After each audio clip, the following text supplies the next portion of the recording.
Hey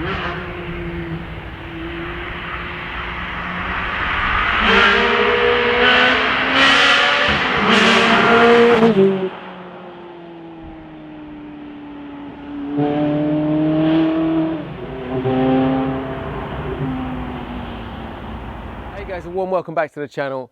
Earlier today I posted the question on my social media feeds, do you want to see a video on this car, the Ferrari 360 Challenge Stradale that I built, why I built it, and you all responded with a big fat unanimous yes.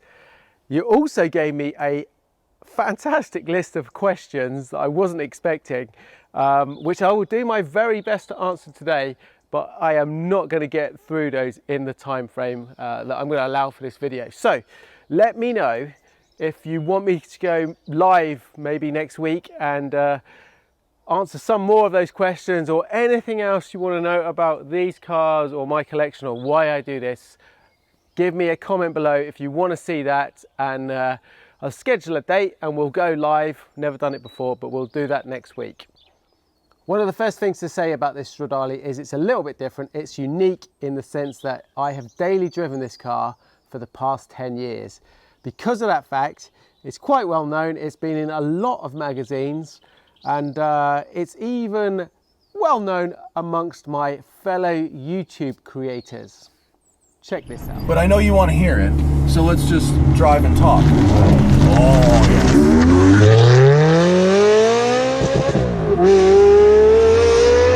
Matt Farah from The Smoking Tire was the first to see the daily driven Stradale on his radar and promptly flew over from the US to shoot a one take. We had a blast filming, only to discover straight after I had a 4-inch nail in one of my tyres and the rear wheel bearing was completely shot, which kind of made sense while the car was all over the place and lethal in some of the scenes. I always used to dream about owning a Ferrari. This is what my dreams looked like.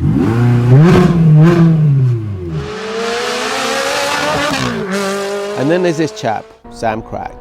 He likes to dream and pretend he drives the CS, making it a little bit more realistic by placing his face on one of my drive out videos.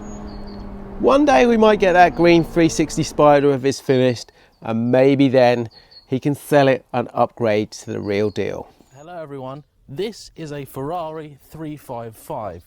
Those of you who have been watching the channel since it began may recognize this as the exact same car that I drove and compared with my Lotus Evora 400 2 years ago.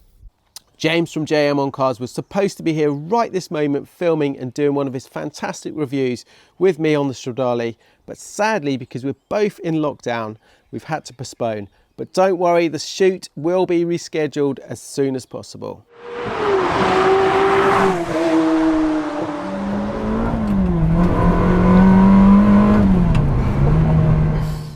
Sam from Seen Through Glass is in the queue to come and drive the car, and we've also talked about some possible tasty upgrades to his current 360 Modena. Being an absolute Stradale nut, I think Sam is going to really enjoy a blast out in my daily. And then you have my mate Rob from the channel Salvage Rebuilds UK with this very interesting proposal and his plan on blagging his way into owning this Challenge Stradale. Scott, I've been thinking about our chat and I got so excited about it. I had a t-shirt made to support you. What about, as soon as this is finished, I'll race you in this against the Challenge Stradale for pink slips. What are you saying? What do you think, guys? Who would win that race? Comments below. Me in the Ferrari or Rob in that awesome Cosworth he's rebuilding. So a couple of weeks ago, I took a drive out in the car and started to record some of the reasons I built it in the first place. Let's take a look. Sorry about the shake. You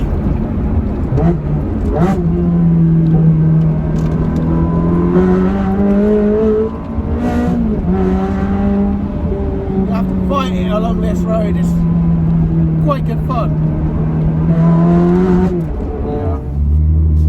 Let's do a little bit of a naughty donut here, ready?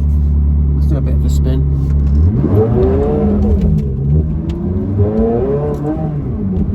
I had to stop that mid-roll, there's a car coming. I can't look like a hooligan.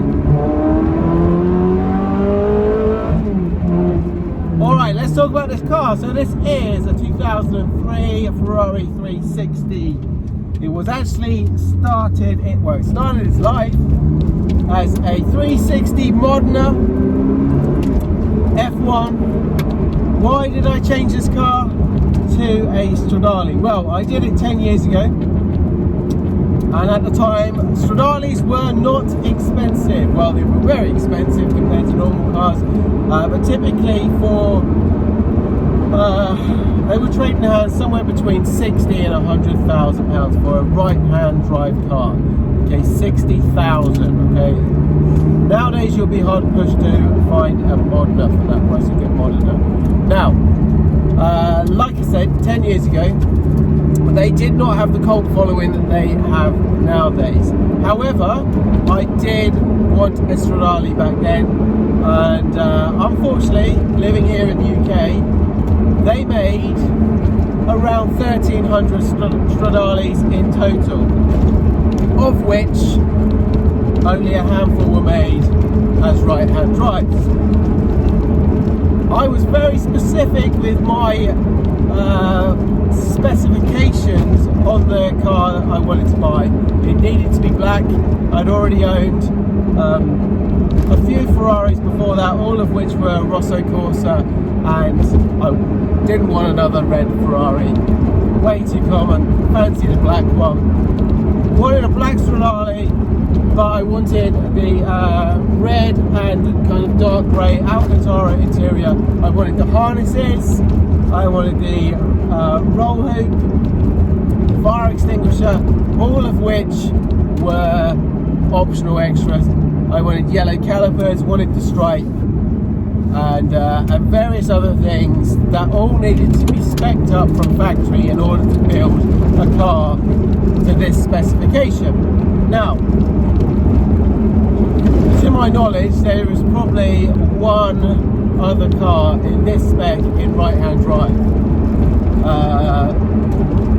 Maybe there's another one, but beyond that, doubtful. So, because I waited for about a year and I couldn't actually find one, I decided to build one. Now this is literally a nut and bolt conversion that Ferrari wouldn't be able to know the difference, apart from the chassis number on the car. Everything was stripped.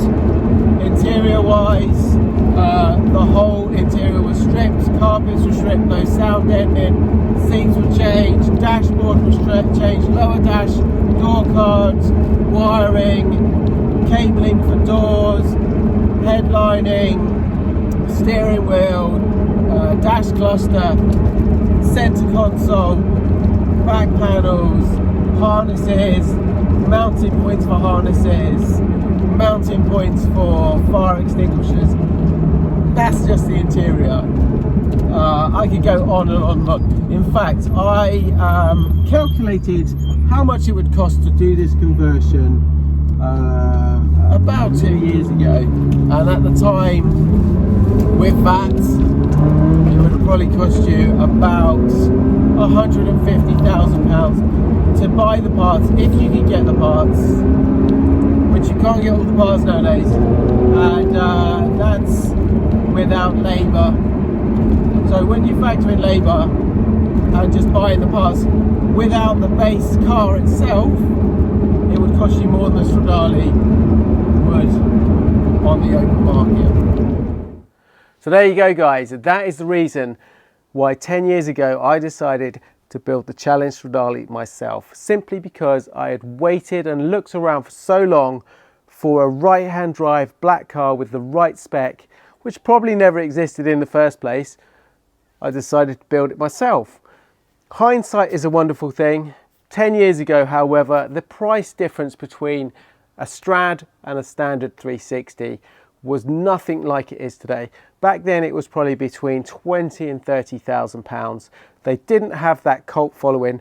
Nowadays, for the same right-hand drive car, the gap in price is somewhere probably between 100 to 150,000 for a really decent Stradale.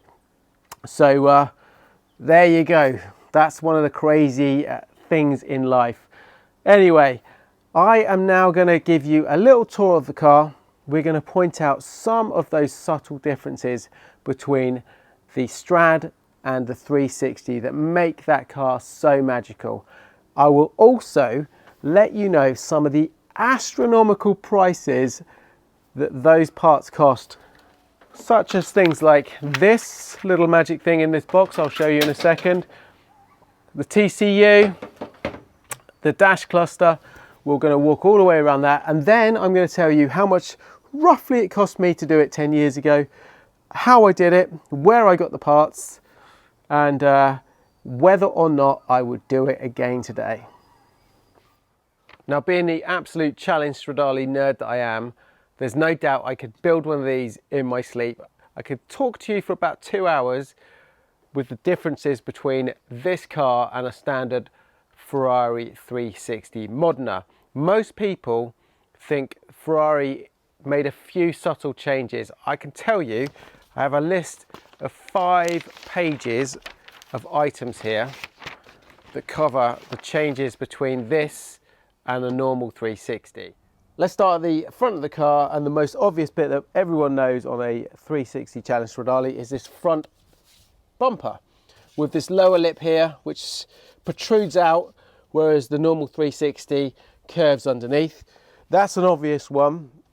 The other one is these front Challenge grills. So we've got a mesh wire pattern on this one. On the standard 360 you've just got a slatted plastic intake grill here. Then we have all 4 corners of the car. So we have a 19-inch wheel, which is completely different to the 18-inch used on the Modena. Each of those is going to cost you about £1,000 per corner. Then we have special tyres as well on here. These are P0 Corsas, again not cheap. A set of titanium wheel nuts, the lugs there, that's over £2,000. The carbon ceramic discs on the Stradale are exactly the same as shared by the Ferrari Enzo, and these were the first road legal cars from Ferrari to have the carbon braking system on them. The caliper itself would cost you £2,540 per side, plus the carbon ceramic pads, which are not cheap at all. There's a few hundred pounds in those, each of those. Then we have the actual carbon ceramic disc here, the rotor. That is currently £2,157. We've got a completely different brake booster system on this car for the CCM brakes. So to summarize, the brake package alone is going to cost you over £20,000 to install on a standard car. The key feature of the Challenge Stradale was all about being lightweight, and astonishingly Ferrari managed to shave off over 100 kilos compared to the standard 360. They did that by using different materials such as lightweight carbon fiber, which all came at a cost. Now, one of the favorite things I like with the Challenge Stradale is these wing mirrors. However, each one of those currently is priced at £5,004. They must be the most expensive mirrors on any car. Moving along the car, we then come to these lower side skirts. Just subtle differences that Ferrari put on this car that just make it so much more aggressive looking, and really, really still a very pretty car. So these come right down and quite flat, whereas the 360 Modena curves underneath, like the front bumper difference on these. Let's move to the back of the car. At the rear of the Stradale, we have quite a few differences. Not many people realise, but the back bumper is slightly different to the standard car. It comes slightly lower down here, and it also has the allowance of these air diffusers that again are not on the standard 360. We've got this rear mesh grille, and a lot of people will say, well, you can get that as an option on the 360. It's different, it's completely different. It is a lightweight version on the Stradale. Then we have obviously the exhaust system. I will come to that, but another subtle difference is just in the mesh pattern on these grills here. It's a different mesh pattern compared to the Stradale. So we've got round holes, whereas we have kind of diamond shaped holes on the standard car. Then we come to the suspension system on the Stradale. Again, it's completely different to the standard 360. So we have a 20% stiffer titanium spring. That's going to set you back about £5,000 for the 4 springs. Different shocks. We have different flam blocks, different bushing all around there. And we also have a completely different suspension ECU. So you're probably talking about £10,000 to do the suspension system on one of these. It's all about the subtle differences on the Stradale. Just simple things like this petrol flap, this fuel flap here. We've got this nice crescent indentation and also the prancing horse. Simple, but again, very expensive. When you were specifying your build on the Stradale when they were new, you were able to add this tricolour stripe, which is now really famous on the Stradales, and most of them wear it. However, not all of them came with the stripe from factory. Part of that reason was it was about £3,000 to have that on your car.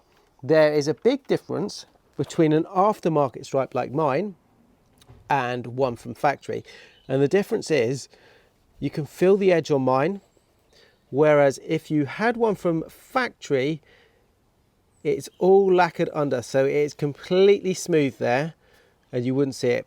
The plan on this one is when I do restore this car, we will do it properly. It will get the stripe and it will get lacquered over. The engine lid at the back of the car is again slightly different, very subtly to the standard Modena. We have this rear nudger lip here that just comes up slightly higher and gives it that deeper profile over the standard car. Makes it look a little bit more mean and aggressive at the back here. That engine lid there, just the engine lid, the frame, about £3,000. We then have these carbon grills here at the side, one either side. They are about £1,500 each. Again, this was some of these prices about 2 years ago, and Ferrari stick the prices up ridiculously high each year. Polycarbonate screen. That is not glass. Polycarbonate, all about being lightweight. £3,797 for that. To keep that in place, we have these carbon bars here, 2 of those, £600 for those each. Let's open it up and have a look at some of the differences inside. So again, apologies for the lighting, guys. I can't really move this car around at the moment because it's stuck on the drive. All right, so on our side panels here, again, lightweight carbon fiber. They are, what are they? £1,400 a side there. Airboxes, again in carbon fiber. That is about £3,000 for those. We have a different little air pipe here in this nice anodized blue. Just cannot get hold of that for love nor money. Just a little plaque on top there of the engine bay in carbon fiber, about £400. Then we have things like behind here. A big difference on the Stradale is all to do with the mapping of the engine. That is controlled by 2 engine ECUs. They're about £3,000. At the back here, slight differences. On the standard Modena, all of this is exposed and open. They put these little closing panels here, which really cleans up the look of the engine bay. The exhaust system on the Stradale is world renowned for the amazing noise it produces. In my opinion, it is the best sounding Ferrari that has ever come out of the factory.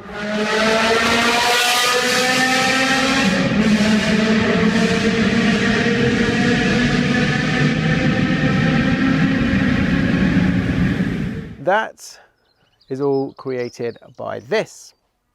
So, not many people knew this, but there is a part number, and you could spec up a standard 360 Modena with this exhaust system. It was called the sports exhaust on the Modena. There is a part number for it actually. That would currently set you back £12,990. So we have got a different muffler here. All this side bit is different.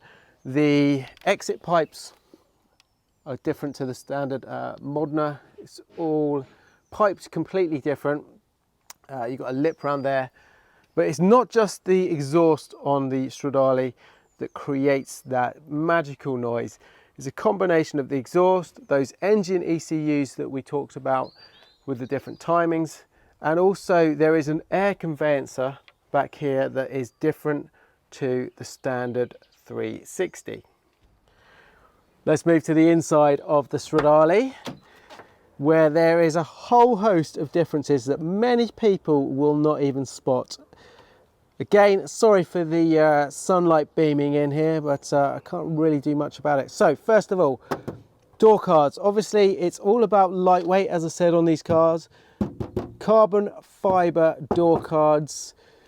We have a completely different opening mechanism on here.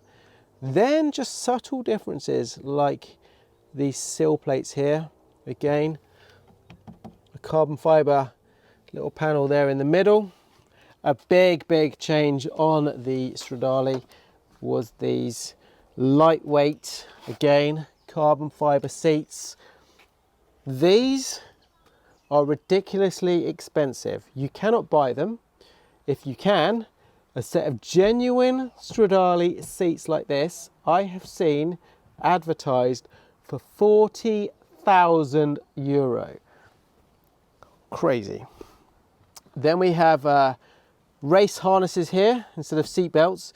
Again, that was only able to be spec'd up in certain countries. The US, it's illegal to have these on the street, so they had to have the standard seatbelt system.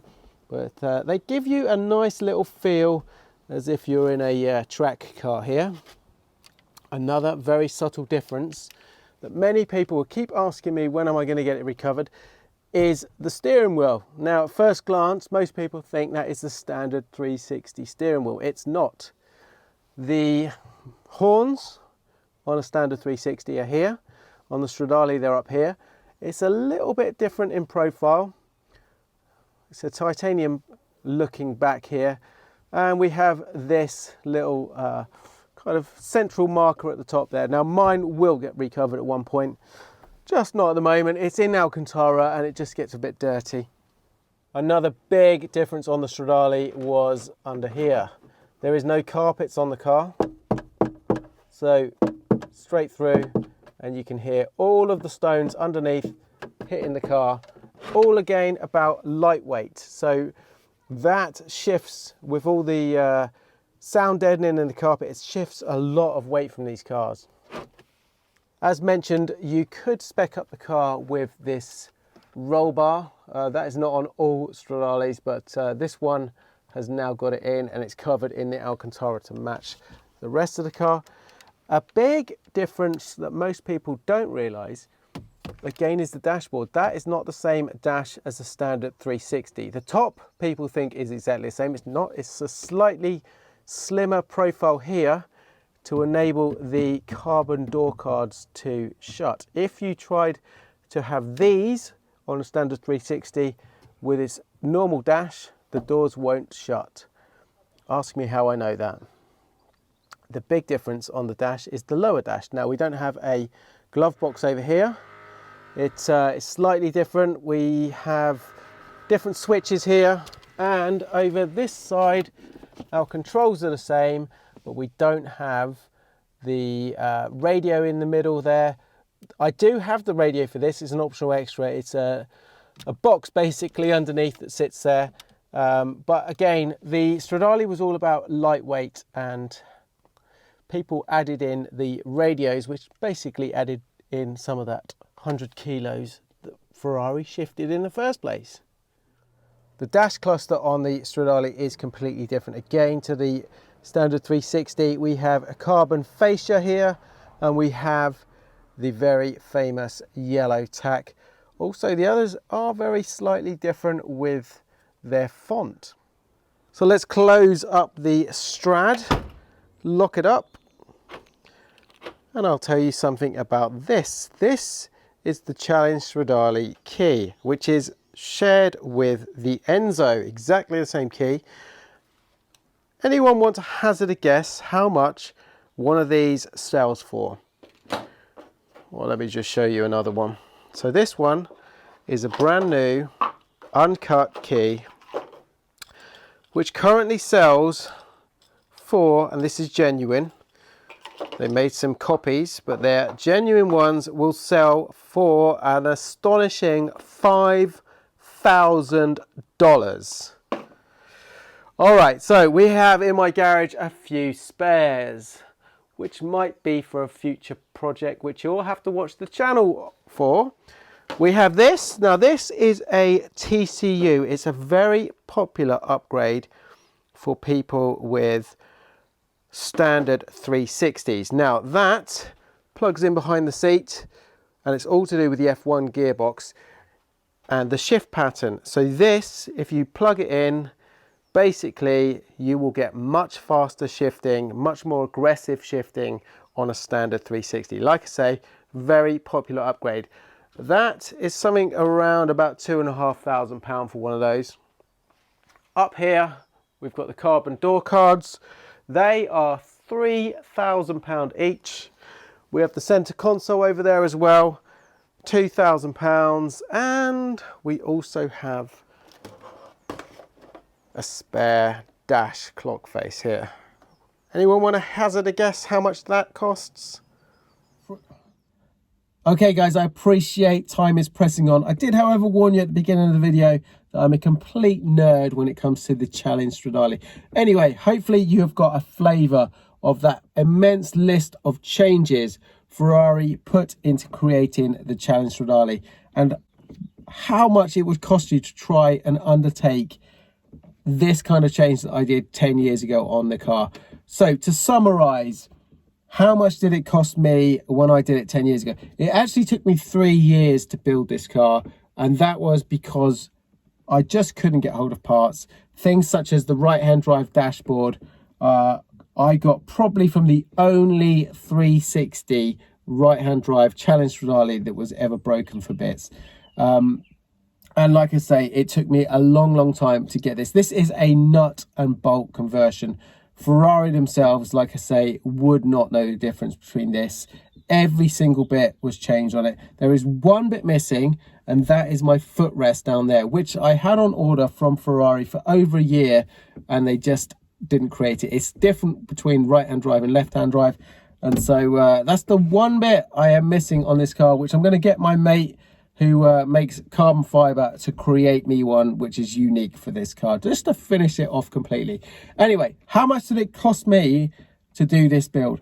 So the car itself, which I bought 10 years ago for £41,000. We were in a bit of an economic crisis at the time, so I got a 2003 360 Modena F1, very low mileage, full Ferrari service history for the bargain price of £41,000. It was absolutely mint, this car, when I bought it. I then spent, I think, between £30,000 and £40,000 again on parts to do this conversion. I installed everything myself, and yes, that basically sums up what it cost me to build this Stradale. And so one of the questions someone asked me is, was it worth it? 100% it was worth it. I love this car. I've had it for 10 years. I've daily driven it, and it puts a smile on my face every single time. I have no intention of ever selling this car. The other big question is, would I do this build again? And the answer to that is 100% yes. I love these cars. I enjoyed this build immensely. The problem being is getting hold of parts would be near on impossible and financially crippling. As I said, a set of these seats, €40,000, because you can't get them new. Second-hand market prices are way overinflated. Anyway, hope you guys enjoyed it. Apologies if I went on so long. And again, You guys sent me so many questions that I've not been able to answer. I think what I'm going to do is a live stream. So I will answer some of those questions on a live stream. If you've got any new questions you want me to answer, put them in the comments below. Let me know if you enjoyed this video, if you want me to do another one on the Ratarossa. And I'll try and do a live stream at some point in the future. I'll answer those questions. I'll answer the new stuff you write down below about this car or any of the other things that I do on the channel. It can be any of the other Ferraris. It can be about the truck if you want.